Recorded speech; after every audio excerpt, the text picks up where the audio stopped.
words, what Jesus is saying is these are representatives. These are metaphors. These are symbolic. These here are symbolic of all of those.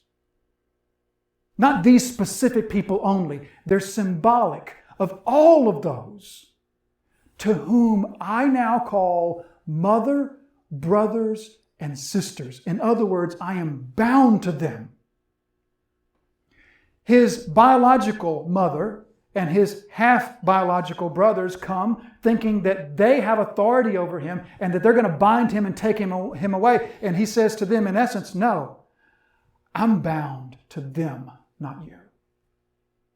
I have bound myself to my people. And that is, brothers and sisters, that is one of the most beautiful and the most glorious truths that the Scriptures have for the New Testament church, is that God has bound himself to his weak, failing people. Because who is in the room? When Jesus says, I've bound myself to these people, who is he talking about? Well, Peter, whom we know will call down curses upon himself, rather than be seen by a slave girl as knowing Jesus. Peter would rather curse himself than be thought of as somebody that knows him. James and John, who among others will fight between themselves about who's going to be the greatest one.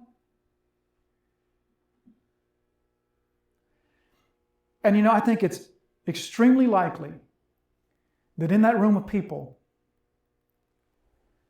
there are also some people that in about a year and a half on the streets of Jerusalem, they're going to cry, give us Barabbas.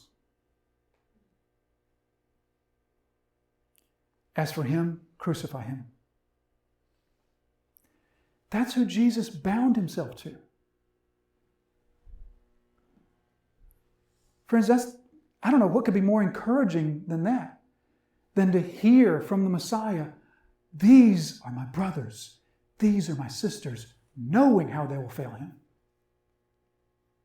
Knowing how pathetically weak their faith will be.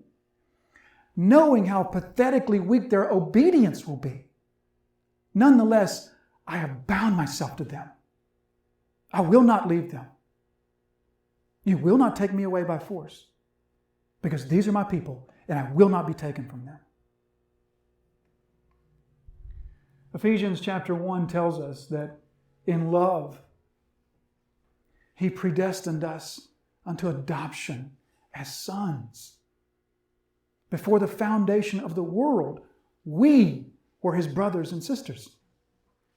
Before the foundation of the world, he put his love upon us, thereby forever making our eternal happiness and his eternal happiness parallel. There's no truth that I know of from the New Testament that is more earth-shattering than the God of the universe has bound himself eternally to his people.